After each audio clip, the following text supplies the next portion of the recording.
जय Hind and hello guys, स्वागत है आपका आपके अपने YouTube चैनल ज्ञानदेव होस्ट में। और इस वीडियो में गाइस मैं आपके लिए एक बहुत ही अच्छी वैकेंसी के बारे में जानकारी लाया हूं और इस जानकारी के साथ में आपको इस फॉर्म को कैसे भरना है उसकी जानकारी भी इसी वीडियो के अंदर दी जाएगी। तो बेसिकली ये वैकेंसी क्या है आप पहले ये जान लीजिए, फिर मैं आपको बताता हूँ कि कैसे आपको इसका फॉर्म भरना है। तो ये वैकेंसी निकली है आपकी एयरपोर्ट डिपार्टमेंट के अंदर, जो कि आपकी कंपनी है AI एयरपोर्ट सर्विसेज लिमिटेड। ये आपकी एक सेमी गवर्नमेंट वैकेंसी है, यानी कि गवर्नमेंट के अंतर्गत ही काम करती है। तो इसमें आपकी वैकेंसी यहाँ पर निकली है हैंडीमैन और यूटिलिटी एजेंट की, जिसमें कि मेल फीमेल दोनों अप्लाई कर पाएंगे। और फॉर्म भरने के लिए आपको 18 सितंबर 2023 तक का समय दिया है और फॉर्म आपका ऑफलाइन वे में भरा जाएगा। आप इसको ऑनलाइन नहीं भर सकते क्योंकि इसमें यहाँ पर अप्लाई का तरीका ऑफलाइन रखा है। अब यहाँ पर डिटेल में बात करते हैं इसके बारे में। अगर आपने गाइज अभी तक वीडियो को लाइक नहीं किया तो पहले तो लाइक कर दो, क्योंकि आपके लाइक करने से काफी अच्छा लगता है, बाकी आपकी मर्जी है।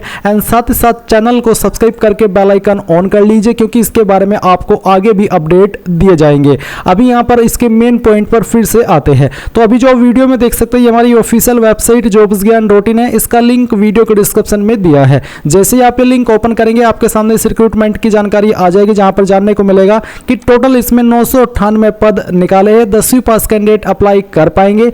एज आपकी 18 से 33 साल के बीच रखी गई है। एंड जैसे कि मैंने कहा कि 18 सितंबर 2023 तक आप फॉर्म को भर पाएंगे।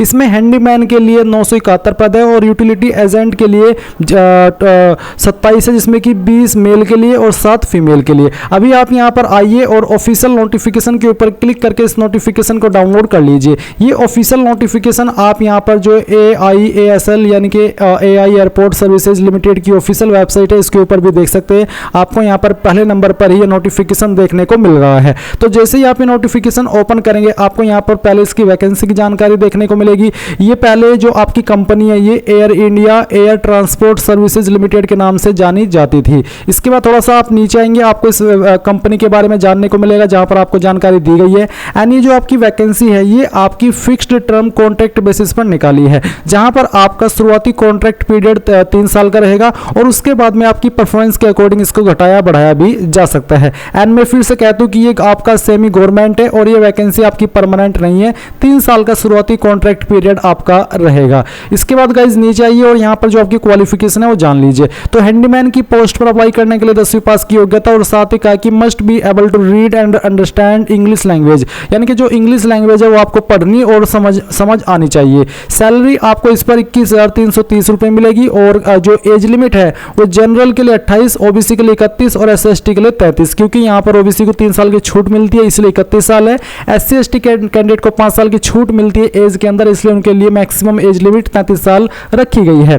फिर यहाँ पर गाइज जो आपकी इसमें एलिजिबिलिटी है उसमें ये भी बोला है कि knowledge of local and Hindi language, जैसे कि ability to understand speak is desirable, यानी कि हिंदी लैंग्वेज भी आपको समझनी लिखनी और बोलनी आनी चाहिए। यूटिलिटी एजेंट पर अप्लाई करने के लिए 10वीं पास की योग्यता और हिंदी की नॉलेज होनी चाहिए। सैलरी दोनों पोस्ट पर आपको सेम ही यहाँ पर दी जाएगी। इसके बाद आप यहाँ पर जान लीजिए कि आपको इसमें काम क्या करना होगा। हैंडीमैन की पोस्ट पर आपको ये सब काम करना होगा और यूटिलिटी एजेंट पर आपको ये काम करना होगा, जो कि यहाँ पर आपको दिया गया है। इसके बाद आप यहाँ पर आएंगे और जानने को मिलेगा कि सिलेक्शन कैसे होगा। तो बोला है कि फिजिकल एंड्योरेंस टेस्ट, जहां पर आपको वेट लिफ्टिंग और रनिंग करना होगा। Those qualifying the physical endurance test alone will be sent for interview, यानी कि जो ये फिजिकल एंड्योरेंस टेस्ट क्वालिफाई कर जाएंगे उनका फिर इंटरव्यू होगा, जिसमें कि पर्सनल वर्चुअल स्क्रीनिंग होगी। This selection procedure would be conducted on the same day, ये आपका सेम डे में ही हो जाएगा। इसमें इसलिए आपको अपना अरेंजमेंट करके वहां पर जाना होगा।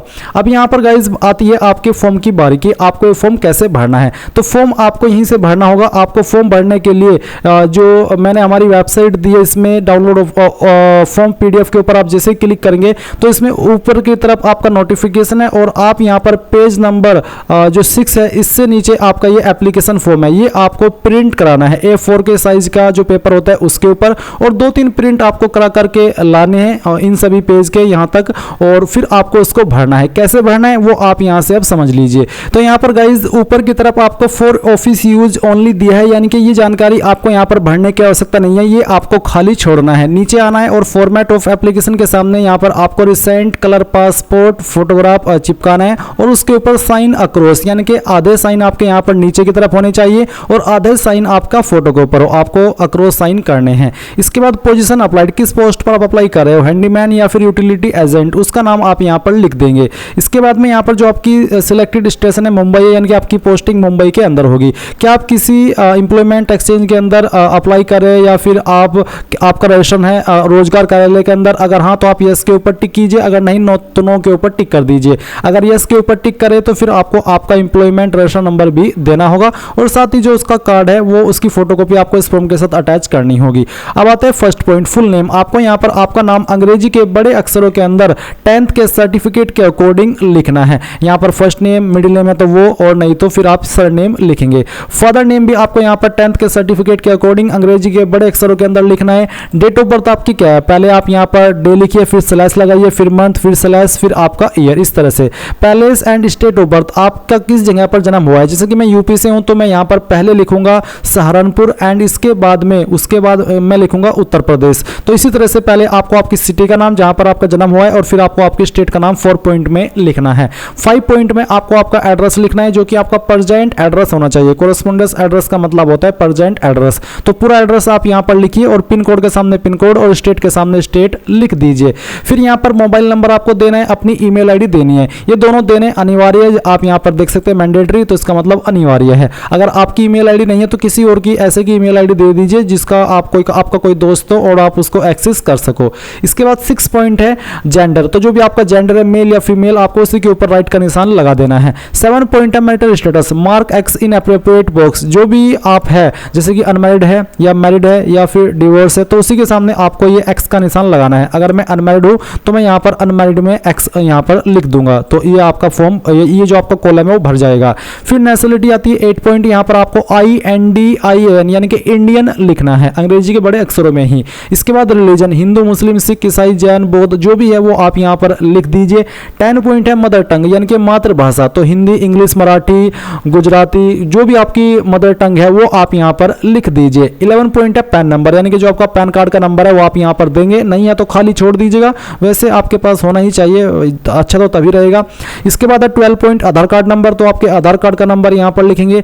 13 पॉइंट है कि क्या आप SC ST OBC EWS, तो बेसिकली जो कौन सी आपकी कैटेगरी है तो आप यहां पर उसी कैटेगरी में अपना जो एक्स का निशान है वो लगा देंगे। और इसके बाद आपको यहां पर आपकी सब कास्ट भी लिखनी है। जैसे कि अगर आपकी कैटेगरी जनरल है तो जनरल में आप एक्स का निशान लगाएंगे और यहां पर आपको सब कास्ट की जगह पर आपकी जो भी सब कास्ट है, अगर आप ओबीसी है तो आपकी कास्ट कौन सी है वही आप यहां पर अपनी सब कास्ट में लिख देंगे। और अगर आप SC ST कैंडिडेट है, ओबीसी कैंडिडेट है, EWS कैंडिडेट है तो आपको यहां पर आपकी कास्ट सर्टिफिकेट की सॉफ्ट कॉपी यानी कि उसकी फोटोकॉपी इस फॉर्म के साथ अटैच करनी होगी। इसके बाद यहां पर गाइज नीचे आप आएंगे, पूछा कि वेदर एक्स सर्विसमैन, अगर हाँ तो यस, नहीं तो आपको नो के ऊपर टिक करना है। फिर C पॉइंट में कि क्या आप पुलिस सर्विसेज से बिलोंग करते हैं, अगर हाँ तो यस, नहीं तो आपको नो करना है। क्या आप government semi government public sector के अंदर काम करते हैं, अगर हाँ तो यस, नहीं तो आपको नो के ऊपर टिक करना है। 14 पॉइंट है क्वालिफिकेशन का, तो आप यहाँ पर देखेंगे 10th ग्रेड, तो आपको name of the university institute के अंदर आपके स्कूल कॉलेज का नाम देना है जहां से आपने आपकी 10वीं पास की है। इसके बाद में यहाँ पर आपको date month and year of passing यानी कि किस डे किस महीने और किस साल के अंदर आपने पास की है आप यहाँ पर वो डेट लिख दीजिएगा। ड्यूरेशन में आप यहाँ पर 1 ईयर लिखेंगे क्योंकि ये 1 ईयर में ही काउंट होता है। परसेंटेज और मार्क्स, तो आप यहाँ पर बताइए आपकी कितनी परसेंटेज है, तो आप यहाँ पर आपकी परसेंटेज लिखने के बाद में आपकी क्लास डिवीजन भी बताएंगे। जैसे कि अगर मेरी परसेंटेज 10th के अंदर 95 है तो मैं 95 लिखूंगा इस प्रकार से, जैसे कि मैं आपको लिख करके दिखा रहा हूँ। और उसके बाद में आपको यहाँ पर ये लगाना है और यहाँ पर मैं फर्स्ट डिवीजन ये DIV इतना ही लिख दीजिएगा। तो इस तरह से आपको यहाँ पर ये लिखना है। जिनकी 60+ परसेंटेज होती है वो फर्स्ट क्लास या फिर फर्स्ट डिवीजन के अंदर आते हैं। इसके बाद में एनी अदर कोर्स में आपको अगर आपने 12वीं की है तो 12वीं की जानकारी दे देनी है। आप यहाँ पर स्पेसिफाई के सामने 12th लिख दीजिएगा और फिर यहाँ पर आपको आपके इंस्टीट्यूट या फिर कॉलेज का नाम देना है। किस डेट मंथ और ईयर के अंदर आपने पास किए वो आप यहाँ पर 10th की तरह लिख देंगे। 2 साल आप यहाँ पर ड्यूरेशन में लिखिएगा और परसेंटेज और मार्क्स यहाँ पर लिख देने आपने कोई अन्य क्वालिफिकेशन है तो उस क्वालिफिकेशन का नाम आप तीसरे कॉलम में लिख देंगे और बाकी की जानकारी ऐसे ही भरेंगे जैसे कि अभी आपने 10 12th की भरी है। फिर आता है 15 पॉइंट, तो लैंग्वेज आपको कौन कौन सी आती है। Fluency in language mark x in appropriate column, तो जैसे कि इंग्लिश है, इंग्लिश आपको पढ़नी आती है तो आप इसके नीचे यहाँ पर एक्स का जो मार्क है ये लगा देंगे। और अगर आपको बोलनी आती है तो यहाँ पर आपको एक्स लगाना है, लिखनी आती है तो आपको यहाँ पर भी इसमें एक्स लगाना है। रिमार्क्स में आप बताएंगे कि आप फ्लुएंट है या फिर मीडियम या फिर एवरेज, तो इस तरह से आप यहाँ पर बता दीजिएगा। इसके बाद हिंदी अगर आपको पढ़नी आती है तो आप इसमें एक्स लिखेंगे, लिखनी आती है तो यहाँ पर एक्स और बोलनी आती है यहाँ पर एक्स और लिखनी आती है तो यहाँ पर एक्स, इस तरह से आप बता दीजिएगा। कोई लोकल लैंग्वेज आती है तो आप यहाँ पर उस लोकल लैंग्वेज को लिखिएगा और उसका स्टेटस भी आपको एक्स लिख करके बता देना है। अगर आपके पास कोई सर्टिफिकेट लैंग्वेज कोर्स का है तो वो भी आप इस फॉर्म के साथ अटैच कर देंगे। फिर 16 पॉइंट है वर्क एक्सपीरियंस, अगर आपके पास कोई वर्क एक्सपीरियंस है तो भर दीजिएगा, नहीं तो आपको खाली छोड़ देना है। 17 पॉइंट है particulars of driving licence held, अगर आपके पास कोई ड्राइविंग लाइसेंस है लाइट मोटर व्हीकल या हैवी मोटर व्हीकल का तो आपको ये भरना है। आप यहाँ पर बताइए कि लाइट मोटर व्हीकल है या फिर हैवी मोटर व्हीकल है। फिर आप लाइसेंस नंबर देंगे, डेट ऑफ इशू देंगे और कब तक वैलिड है वो डेट भी दे देंगे, नहीं है तो आप इसको खाली छोड़ दीजिएगा। इसके बाद आता है कि 18 point particulars of demand draft issued to be submitted when called for selection process, जो कि आपको जब आपका सिलेक्शन प्रोसेस है तब आपको सबमिट करना है। In favour of AI airport services limited payable eight Mumbai, तो यहाँ पर आपको डिमांड ड्राफ्ट की जानकारी देनी है। तो name and address of the issuing bank branch, तो आपको जो इसमें एप्लीकेशन फीस पे करनी है वो अब आपको यहाँ से जान लेना है। फीस इसमें यहाँ पर जो पे करनी है आपको वो करनी होगी 500 रुपीज़, और ये 500 किनको करनी है वो आप जान लीजिए। ये करनी है जनरल ओबीसी कैंडिडेट को और ईडब्ल्यूएस को, एससी एसटी के लिए कोई फीस नहीं है।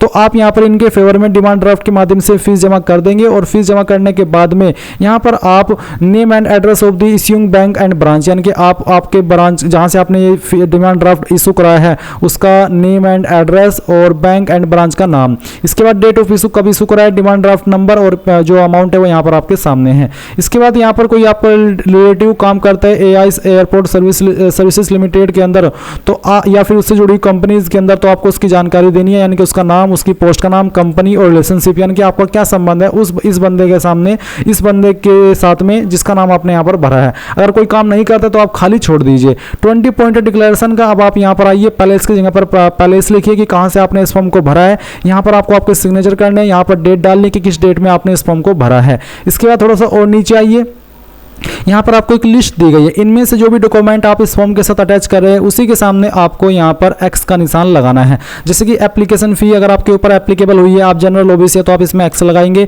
स्कूल लिविंग सर्टिफिकेट अगर आप इस फॉर्म के साथ अटैच कर रहे हैं, यानी कि आपका जो टीसी होता है वो, तो आप इसके ऊपर टिक कर दीजिए। फिर 10th की मार्कशीट एंड पासिंग सर्टिफिकेट आपको यहाँ पर अटैच करना है और आपको इसमें एक्स लिखना है। 12th की मार्कशीट आपको यहाँ पर, अगर आपने 12वीं की जानकारी भरी है तो वो अटैच करना है, उसके सामने आपको एक्स का निशान लगाना है। कोई डिप्लोमा की जानकारी दी है तो आपको उसके सामने एक्स का निशान लगाना होगा। कोई अन्य क्वालिफिकेशन दिए तो उसके सामने जो आप दे रहे हैं उसी में आपको एक्स लगाना है, जो नहीं दे रहे वो आपको खाली छोड़ देना है। इसके बाद जैसे कि यहाँ पर एससी एसटी ओबीसी कैंडिडेट को कास्ट सर्टिफिकेट देना होगा तो आप इसमें एक्स की लगाएंगे। पैन कार्ड की कॉपी दे रहे हैं, आधार कार्ड की कॉपी, नेशनलिटी डोमिसाइल सर्टिफिकेट दे रहे हैं, इनकम एंड एसेट सर्टिफिकेट हो in case of EWS candidate. इसके बाद में xerox copy of driving licence both front and back अगर है तो आप दे रहे हैं, नहीं तो आपको उसको खाली छोड़ना है। अब ये आपका फॉर्म भर चुका है, अब आपको इसको कैसे कहाँ पर भेजना है वो आप यहाँ से समझ लीजिए। तो आप यहाँ पर आइएगा और मैं थोड़ा सा आपको बताता हूँ कि कैसे और कहाँ पर इस फॉर्म को आपको भेजना है। तो आपको ये फॉर्म भेजना है 18 सितंबर 2023 से पहले। जो डॉक्यूमेंट्स आपने यहाँ पर एक्स का लगा करके बताया कि ये डॉक्यूमेंट्स मैं इस फॉर्म के साथ अटैच कर रहा हूँ, उन सभी की फोटोकॉपी आपको इस फॉर्म के साथ अटैच करनी है और आपको ये पोस्ट या फिर through drop box in person, यानी कि जो ड्रॉप बॉक्स है उसमें जाकर के आप खुद से भी इस फॉर्म को डाल सकते हैं। एंड आपको ये जो एक लिफाफा लेना है, उस लिफाफे के ऊपर आपको अंग्रेजी के बड़े अक्षरों के अंदर लिखना है पोस्ट अप्लाइड फॉर, जैसे कि यहाँ पर लिखा है, और फिर आपको डेस्क के सामने जिस पोस्ट पर आपने अप्लाई किया है वो आपको लिखना है। Non demand draft to be attached at this stage, यानी कि इस फॉर्म के अंदर आपको जो डिमांड ड्राफ्ट है वो अटैच नहीं करना है, वो आपको रखना है। जब आपका सिलेक्शन प्रोसेस होगा तब आपको वो लेकर के जाना है। डिमांड ड्राफ्ट आपको इस फॉर्म के साथ अटैच नहीं करना है, बस उसकी जानकारी ही भरनी है जो कि मैंने आपको बताया कि कहाँ पर क्या लिखना है। इसके बाद आप इस एड्रेस के ऊपर इस एप्लीकेशन फॉर्म को सेंड कर देंगे और जैसे कि मैंने कहा कि आप इसको पोस्ट या फिर थ्रू ड्रॉप बॉक्स कर सकते हैं। आप स्पीड पोस्ट के माध्यम से भेज सकते हैं, कोई प्रॉब्लम वाली बात नहीं है। तो गाइज यहाँ पर आपने पूरी जानकारी जान ली है और आई होप आपको यहाँ पर पूरी जानकारी समझ आ गई होगी। आपको यहाँ पर एक चीज़ ये बोले कि candidate has to ensure to mention full name and mobile number at the reverse side of the demand draft, यानी कि जो आपका डिमांड ड्राफ्ट है उसके पीछे आपको पूरा नाम और आपका मोबाइल नंबर डालना है। बट ये आपको अभी फॉर्म के साथ अटैच नहीं करना है, जैसे कि आपको कहा कि आपको बस इसकी ये जब आपका डॉक्यूमेंट जब आपका सिलेक्शन प्रोसेस होगा तब आपको ये वहाँ पर लेकर के जाना है। इसके लिए यहाँ पर भी बोला कि no demand draft to be attached as this stage. तो आई होप आपको यहाँ पर अब सब कुछ क्लियर हो गया होगा। अभी भी कोई सवाल डाउट रह गया हो तो कमेंट के माध्यम से पूछ लीजिएगा। एंड बस यही थी आपकी जानकारी। आई होप आपको सब कुछ पसंद आया होगा और आपको अच्छा लगा होगा। And thanks for watching. जय हिंद।